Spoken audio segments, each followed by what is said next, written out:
cozy friend, it's Carolina Moore, your favorite sewing and quilting YouTuber, and today we're doing day 11 of the Mini Quilt Advent. If you're new around here, down in the description are all the links you need. You can go back to past videos or go up to the launch video and see what this is all about. But every day we're opening up an envelope, and in that envelope is a pattern and a template. And if you ordered the Mini Quilt Advent, then you can follow along and make the blocks. If you didn't, you can still watch the videos, and we still talk about different fun techniques. Like yesterday we did some really crazy intense like master fussy cutting, so you can learn about those kinds of things as well in these videos. But we're having a good time and we're getting to sew these blocks up together. And whether today is the 11th of December when you're watching this video, or it's days, weeks, or months, even years later, these videos are here for you to enjoy and work on making these blocks. So if you haven't opened up today's envelope, hit that pause button so that you can get the surprise for yourself, unless you want me to spoil the surprise for you, which I'm about to. Alright, today is the 3x3 inch square. And we're making a block that is similar to yesterday's block, except instead of being kind of a 3-part quarter log cabin, it's just a 2-part quarter log cabin. And this is another really fun, really versatile block. You can make 4 of them and put them together, or lots and lots of them and put them together in different ways.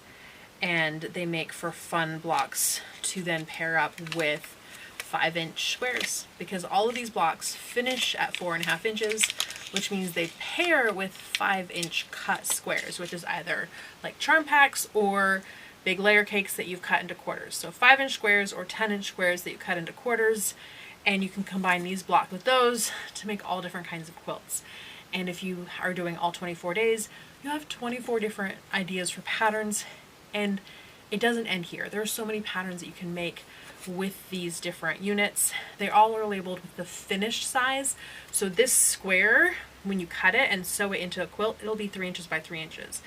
So you know that if you pair it with a 1.5 inch by 1.5 inch like this, you'll end up with 4.5 inches finished, which is what you need for all of those 5-inch squares. Okay, so we're pairing it with 2 like this to make our block. And so we need to pick out 2 different fabrics, kind of a main fabric and a border fabric. And at this point, I definitely want to look at what fabrics I haven't used or haven't used in a while. And the gnomes I've only used 3 times. This dark green I've only used 3 times. These houses I've only used 3 times. Like here, I got really focused in the pink. So even though I used the house and the star in this one, I either want to use the house and the star or the house and the gnome. If I do the gnome, I don't know if I want to do an extreme fussy cut again. I'm going to do the house and the gnome, because I haven't done that combination. And I think it's going to look cute. And maybe we'll extreme fussy cut again. It worked out really well yesterday. You don't have to extreme fussy cut if you don't want to. And if you do the star, I mean, I guess you still could try, but it would look really weird. Okay, let's pick a house unit, a barn unit. I called them houses. They're really kind of barns. But this is perfect. Like, this is exactly the kind of print that the big 3-inch square is perfect for. Like, boom, done. Love it. We're going to check some other stuff out, because you never know. I might, like, that's really cute. That's really cute. This is the same as that other one that I just saw. I mean, that would have been darling. This is like the 3rd time I've tried to use that, and I already used it on the first one. I mean, you could be different and do the, ooh, we could be different and do the tree. Do I want the tree with the deer? I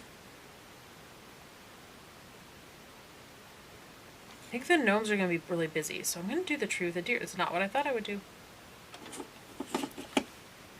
I like it though.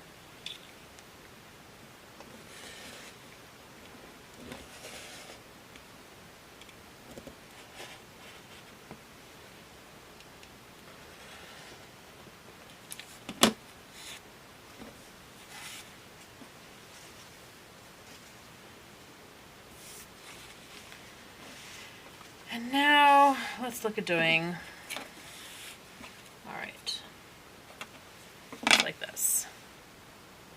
That's pretty cute. All right, let's see if we can do it somewhere where I'm not absolutely eviscerating this fabric.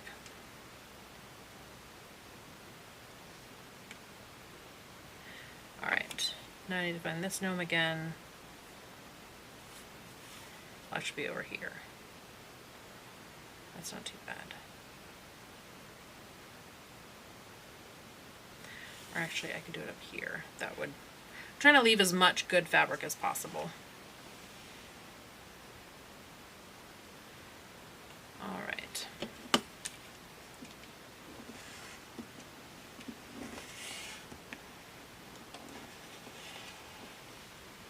So if you missed yesterday's video, we're doing like an extreme fussy cut where I cut this the way that I wanted it, and now I'm going to match it up on here.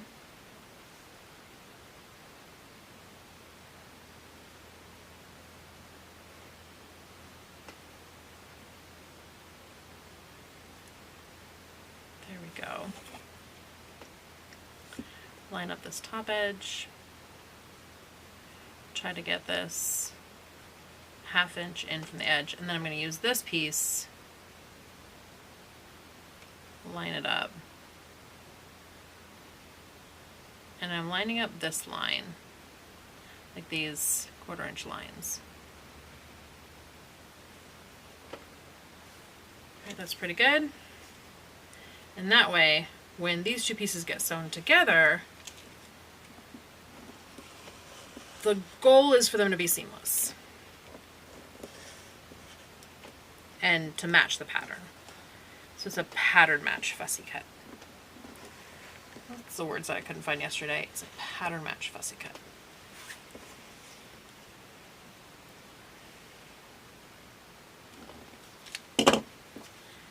Okay.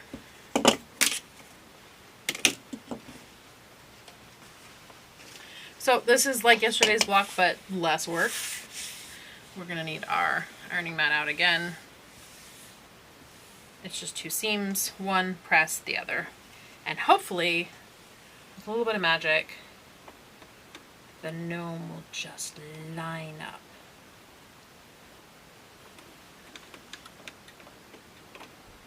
We'll see.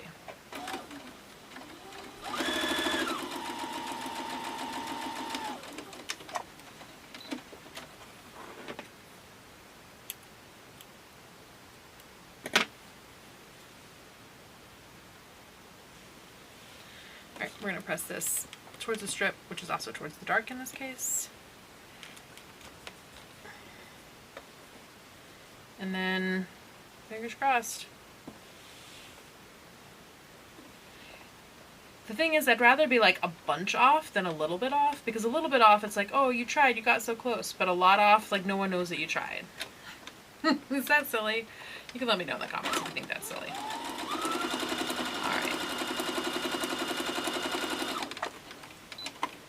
I'm going to check this out without my reading glasses on. I'm less judgmental without reading glasses. It's not great. It's fine, though. Like, it's not perfect though, but that's okay. It's a fun little experiment. Maybe you tried web piecing. Maybe you tried some extreme fussy cutting. We had a good time. Alright friends, that's day 11. Tomorrow is day 12 and the last of the blocks in the 12-day Mini Quilt Advent. If you're continuing on for days 13 through 24, those links will be on your daily patterns just like they have been up until now. The links in the QR code so you can get directly to the videos. If you are not continuing on day 13, we're going to start putting these blocks together. So you still have day 13 of putting the blocks together, day 14 of quilting, and day 15 of binding, and you can watch those videos and follow along if you want to finish up your quilts. Again, these videos are going to stay up, so if you don't have time right now in the middle of the holiday season, you're fine. These videos will stay up. But if you're continuing on, or you've had so much fun and you didn't get those bonus days and want to continue on, go down to the links below, see if they're still available, and we'll ship them out to you ASAP. Alright friends, I can't wait to see your comments below. Make sure you give this video a thumbs up. If you're not subscribed, I don't know what's stopping you. Friends, we're going to be doing some live videos all month long at 9 a.m. Pacific, noon Eastern, where we open up a bunch of different Advent calendars together, and I can't wait to do that together with you.